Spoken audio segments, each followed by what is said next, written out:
Well, what is up, you guys? Welcome to the first beer review of 2025.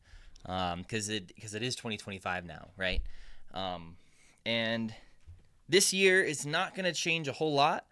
Really, we're going to just be incorporating more as far as, guests and things like that.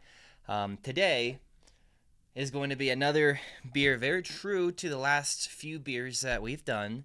Um, I feel like me just getting any kind of hazy or lager off the shelf isn't necessarily what everybody kind of wants to see. In my audience, maybe there's people out there that want to just see me drinking any hazy that you can pull off the shelf, and that's fine. And I have a hazy that I'll review probably in a day or two. But I'm liking the idea of reviewing beer that's a little bit more special to me and picking out beers that I think are going to have or be better reviews, score higher, things like that. Like, I just want to drink a beer that I think is going to be good. So what I have today is a unique beer, something that many of you may have never even seen before. I'm trying to get as close to the camera as I can.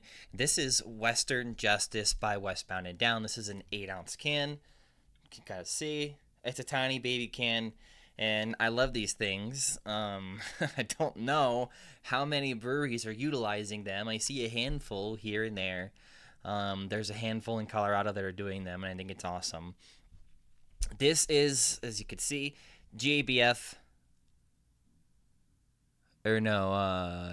Great American Beer Festival 2024 gold medal winning for barrel aged stout or wood aged stout. Stout or just wood aged beer. It doesn't even actually say. So this is just an imperial stout aged in bourbon barrels. Does not specifically say what kind of barrels. I didn't look it up. It is 15.3%. This is a heavy beer. If you don't know anything about WestBound and Down, that means you're probably outside of Colorado. WestBound and Down, my first introduction to them was through hazy IPAs. WestBound and Down brews some very, very phenomenal hazy IPAs. They brew some great West Coast IPAs. They brew great lagers. Overall, they brew good canned beer. And so we do get, a handful of their beers here in Colorado Springs. And then, when I go out four-wheeling and we're on I-70, out of what you can go to in Idaho Springs, you've got Tommy Knocker and you've got WestBound and Down. For me, the obvious choice is to go to WestBound and Down. And so I do that. In fact, the last time I went there, I didn't know that they didn't sell any of the stouts there, and I'd asked for stout, and they felt bad. They gave me 2 free cans of beer to take with me camping. Like, very great experiences with WestBound and Down. Cool people. I've only ever seen people have good things to say about their beer. I love their beer. They're definitely one of the best breweries in all of Colorado, and they consistently are winning gold medals for their beer.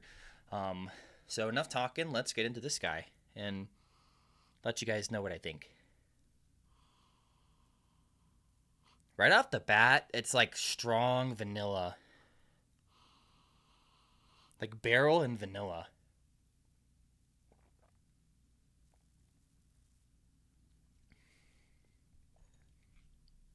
Yeah, it's crazy. This has a ton of vanilla flavor. And I know this does not have any vanilla. This also has, again, immediately kind of a stone fruitiness. So I'm getting vanilla. I'm getting some spices. It's definitely not cinnamon. Maybe more of like a nutmeg or an allspice. And I'm getting like plum, raisin, like very dry flavors of like a dark raisin. Everything all at once, just up front. And in fact, there's actually not that much barrel. There's not that much booziness for 15%. This drink's, in my opinion, probably like a 12% beer.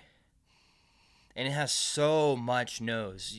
When you take a sip, you're getting so much aroma that's radiating out of the glass, which is why I chose to go with a glass like this that's going to funnel a little bit more of that aroma.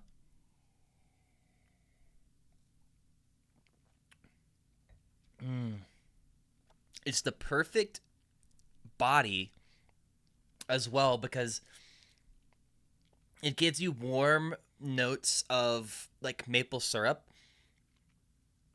and even kind of has that little bit of syrupiness to it, but it's actually a bit thinner than you'd expect again for the ABV. And for it being barrel aged, this reminds me even a hair of like the Goose Island Stout, where it's a thinner beer, but it still presents itself the way that you want it to. It makes it very drinkable, and it carries those flavors beautifully, because it has that little bit of syrupiness that comes through, that little bit of sweetness, and so it brings all those flavors and it brings all that warmth. But it's still a very light and drinkable beer, again, for the ABV. The whole inside of my mouth is coated with flavor. I mean, like the inside of my gums, everything is just like coated with a beautiful candied flavor. So like I don't know how you combine all those flavors. I mean, you're talking like vanilla, maple syrup, spice, dark fruits, so much of just everything hitting you in really combined. It definitely reminds you that barrel can do this, and in a really spectacular bourbon or whiskey barrel, it will bring out these notes, and so it's a beautiful beer, and makes total sense why this won gold. This is definitely one of the best barrel aged stouts I've had all year. As far as something that does not have any adjuncts in it, this beer doesn't need any adjuncts, and that makes total sense. So you don't need to put anything in this with all the flavor that it already has. I do have another can of different barrel aged stout, the double absinthe, and I'm very excited for that because of how good this was. And a friend of mine actually said that the double absinthe he thought was better. I decided to start with this one because why not start with the one that everybody already says is phenomenal?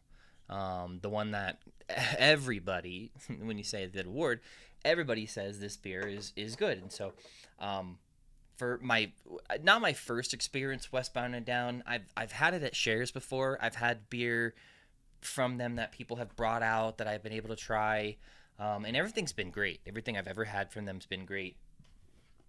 This is by far the best stout that I've had from WestBound and Down. And the first time that I was actually able to get hands on cans myself, I live in Colorado Springs, right? So I'm only like an hour and 40 minute from the Lafayette location, which is going to have pretty much where all like the bottles and cans of stouts are going to be, and the other collaboration beers that they were doing. So it's worth it to go up there. If you're going to make the drive up to, Greeley to go to WeldWorks or something, and you're going to make a loop or something like that, go stop by. It's a little out of the way, but the beers that they have on tap and the beers that I've seen that they have in the showroom, I mean, like, God, just go up there and just make sure that your wallet, your bank account is ready, because if you're a stout person like me, and if you like IPAs, you're going to end up probably spending some money. So WestBound is high on my list of locations to go to. Again, I've been to the Idaho Springs, so I have been to WestBound and Down before. I've just never been to any of the ones that have barrel-aged beer. So definitely put it on your list if you haven't been there. Phenomenal brewery, phenomenal beer.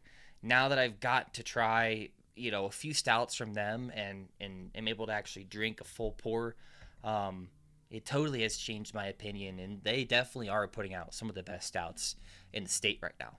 And again, beautiful IPAs, great lagers, West Coast, hazy IPAs. Doesn't really matter what they do. The beer is phenomenal. So give them a shot. Again, WestBound and Down, one of the best breweries in the Springs, or in Colorado consistently, and you can get their beer in Colorado Springs.